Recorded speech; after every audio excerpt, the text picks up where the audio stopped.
Hello, and welcome to the first episode of the monthly music show with me, Finn Carroll. Hope to bring a good episode to you today. Let's start with an update on the top 10 Billboard charts for April. To start off, Last Night by country artist Morgan Wallen has shot up to number 1 on the Billboard Top 10, with Flowers by Miley Cyrus, Search and Rescue by Drake, Kill Bill by SZA, Die For You remix by The Weeknd, and Ariana Grande below it.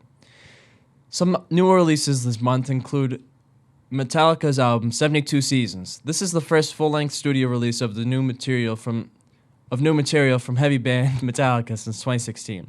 British pop artist Ellie Goulding has come out with a new album recently. The fifth full-length studio release from artist Ellie Goulding features contributions from Big Sean, Cause, Greg Gersten, Julia Michaels, Andrew Watt, and Andrew Wells.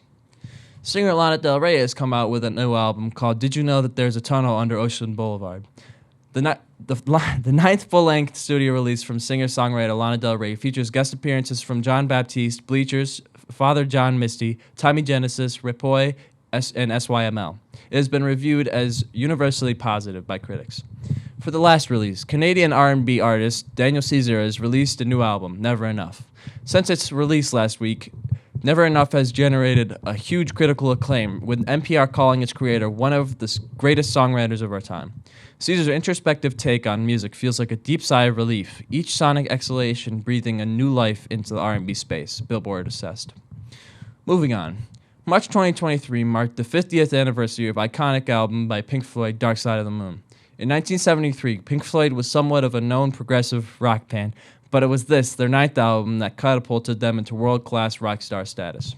The Dark Side of the Moon spent an astonishing 14 years on the Billboard album charts and sold an estimated 45 million copies. It is a work of outstanding artistry, skill, and craftsmanship that is popular in its reach and experimental in its grasp. To commemorate this anniversary, Pink Floyd released a new live album and a new record box set, which unfortunately sold out already. For this segment, I'd like to shout out the Liverpool Symphonic Band, who have recently performed at the 2023 National Association for Music Education Eastern Division.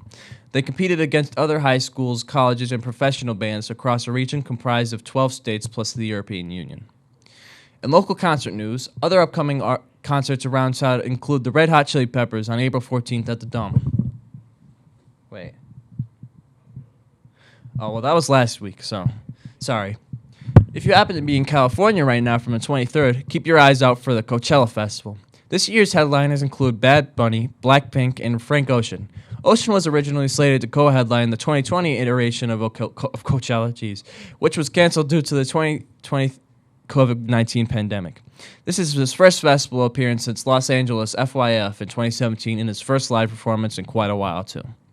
Other artists performing include, but are not limited to, Pusha T, Burna Boy, Earth Gang, Kaytranada, Saba, Thames, Willow, Doechii, Lotto, No Name, Glorilla, Flo Milli, Fouché, 070 Shake, IDK, and more. To anybody who isn't in California, the festival and most of the big name sets will be live streamed on the Coachella YouTube channels, which have different live streams for each of the stages. Well, I think that does it for April's show. I'm Finn Carroll, and I'll see you next month.